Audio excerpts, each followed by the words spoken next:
अस्सलामुअलैकुम वरहमतुल्लाहि वबरकातहू। Welcome to my channel. कैसे हैं आप लोग? उम्मीद करती हूँ सब खैरियत से होंगे। अल्हम्दुलिल्लाह हम सब भी ठीक है। तो गाइज़ आज हम जो है ना कुछ कल मैं आपको बताना चाहती हूँ जो हमारे नबी पाक हज़रत मोहम्मद मुस्तफ़ा सल्लल्लाहु ताला अलैहि वसल्लम ने हमें ख़ास करके रमज़ानों में पढ़ने के लिए कहा है। तो उसमें पहला कलमा है। तो ये हम आसान सा विर्द है जो हम चलते फिरते कर सकते हैं। तो इसमें है पहला कलमा ला इलाहा इल्लल्लाहु मुहम्मदुर रसूलुल्लाह। हमारे नबी पाक सल्लल्लाहु ताला अलैहि वसल्लम ने पहला कलमे पढ़ने के लिए कहा है रमज़ान मुबारक में। इसकी बेशुमार बरकतें हमें नसीब होंगी। और दूसरा कलमा है सुबहान अल्लाह व बिहम्दिही सुबहान अल्लाहिल अज़ीम।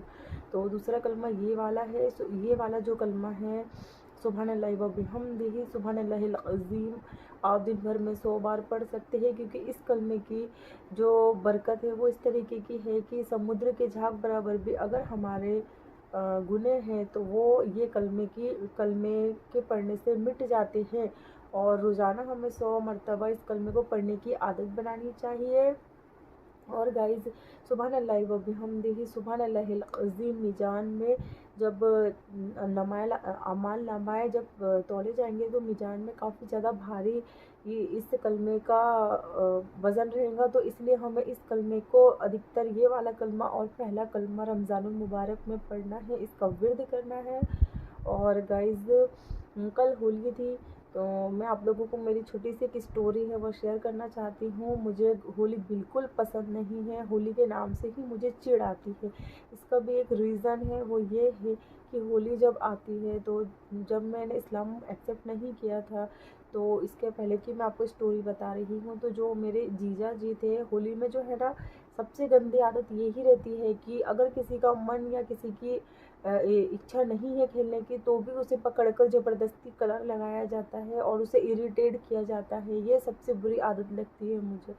तो जब इस्लाम एक्सेप्ट नहीं किया था तो इसके पहले जो हमारे जीजा जी थे तो वो मतलब दूर के थे। वो ज़्यादा मतलब मुझसे कोई बड़ी बहन नहीं है, मैं ही घर में सब में बड़ी थी। फिर मुझसे छोटी बहन थी और एक छोटा भाई है। तो ये हमारे कोई मतलब क्लोज़ वाले नहीं थे, ऐसे दूर के थे। पर वो कोई भी हिंदू का जो भी फेस्टिवल आता है तो उस फेस्टिवल में कभी घर पे नहीं आते थे। जैसे दिवाली हो गया, जो भी बिग फेस्टिवल होते हैं नहीं आते थे।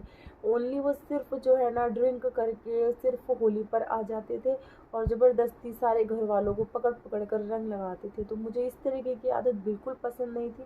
और जब भी मेरा नंबर आता था रंग लगाने का तो मैं पीछे के गेट से दूसरी वाली गली में चले आती थी। दूसरे वाले घर में पीछे की गली में वहाँ पे मंदिर भी था और बाजू में एक हैंडपम्प था, तो वहाँ जाके बैठ जाती थी। और जो मेरी बहन है उसको कलर लगा देते थे तो मैं उससे पूछती भी थी कि वो चले गए कि नहीं गए। तो वो गाइस इतनी ज़िद्दी थी, मैं जब तक वो आधे घंटे 1 घंटे तक घर में रहते थे मैं घर में नहीं आती थी। मुझे उनके हाथ से रंग लगाना बिल्कुल पसंद नहीं था। मैं बहुत ज़्यादा इरिटेट होती थी और इसलिए भी मैं ज़्यादा चिढ़ती थी होली के रंग से। आजकल तो पानी सेव करने के लिए गुलाल का इस्तेमाल करते हैं, नॉर्मली गुलाल खेलते हैं। क्योंकि जो डार्क कलर जो आते हैं गीले करके खेलते हैं, जो ग्रीन टाइप के रेड टाइप के जो हम लोग बचपन में मतलब हमें लगाया जाता था, तो वो स्किन को नुकसान भी करते हैं और बहुत ज़्यादा हार्मफुल भी रहते हैं। तो मुझे इसलिए गाइस होली पसंद नहीं है। और पता नहीं क्यों लोग बाग इसे रंगों का त्यौहार कहते हैं और रंगों का त्यौहार का फ़ायदा लेकर लोग बाग अपनी गलत इंटेंशन को जो है पूरा करते हैं। मेरा ऐसा पर्सनल मानना है। तो गाइस अल्हम्दुलिल्लाह अल्लाह का करम है कि 11वें मजहब में रहने के बाद भी मेरे साथ कुछ कभी गलत नहीं हुआ और अल्लाह ने मेरे इज्जत आबरू की हिफाजत करे। और मैं काफ़ी ज़्यादा ज़िद्दी थी, तो ज़िद्दी मतलब गलत चीज़ों पे मुझे गुस्सा आता था। तो यही मेरा एक प्लस पॉइंट रहा कि मैं हमेशा दूसरे लोगों की नज़रों से सेफ़ रही। और उस समय गाइस हम लोग जो है ना छोटे छोटे कपड़े पहनते थे, नॉर्मली कैजुअली टी शर्ट और लोवर पहनते थे। तो आप लोग इमेजिनेशन कर सकते हैं किस तरीके का माहौल रहता था गाइस। तो इसलिए मुझे होली पसंद नहीं है। और इस्लाम की मुझे यही चीज़ें अच्छी लगती है कि औरतों को पर्दे का हुक्म है, पर्दे में रखा जाता है और औरतें पर्दे में रहती है गाइस। और कोई भी चीज़ जो है ना, अगर मैं अपने खुद की बता रही हूँ, अगर मैं मार्केट जाती हूँ नकाब पहन के और अगर मैं कोई चीज़ खरीदती हूँ तो जो दुकान वाले भैया रहते हैं ना, वो मुझे मैं हथेली ऐसा खोल लेती हूँ तो, या अगर बचे पैसे तो वो मेरे इस तरीके से ऐसे डाल देते हैं, टच भी नहीं करते गाइस। तो मुझे इस्लाम की ये चीज़ें अच्छी लगती है कि ना एकदम लिमिट में रहता है इंसान, और अपनी जो लाइन है ना क्रॉस नहीं करता है, और घर में आने के पहले भी जो है ना मतलब इजाज़त ली जाती है कि कोई है या नहीं है, और अदब कायदे से रहा जाता है। इस्लाम में मुझे ये सारी चीज़ें अब बहुत ज़्यादा मुतासिर करती हूँ, मुझे अच्छी भी लगती है गाइज़, और इस तरीके से ही इंसान को रहना चाहिए।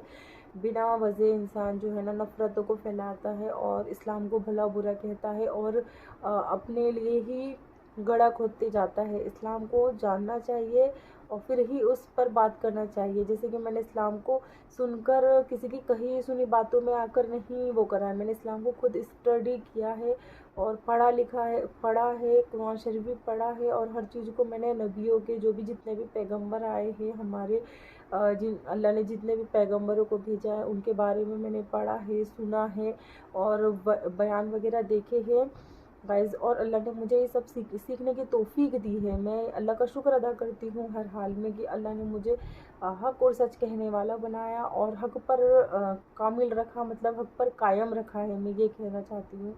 तो गाइज़ ये थी मेरी वीडियो। अगर आप लोग मेरे चैनल पर नए आए हैं तो मेरे चैनल को लाइक करें, सब्सक्राइब करें और फॉलो करें, और मुझे दुआओं में याद रखें। मैं भी आप सभी लोगों को दुआओं में याद रखूँगी। अल्लाह हम सब की सारी जायज़ हाजत मुरादें पूरे करे और हमें सेहत और आफियत वाली ज़िंदगी अता फरमाए। आमीन सुमा आमीन। मिलते हैं नेक्स्ट वीडियो में। अल्लाह हाफिज़।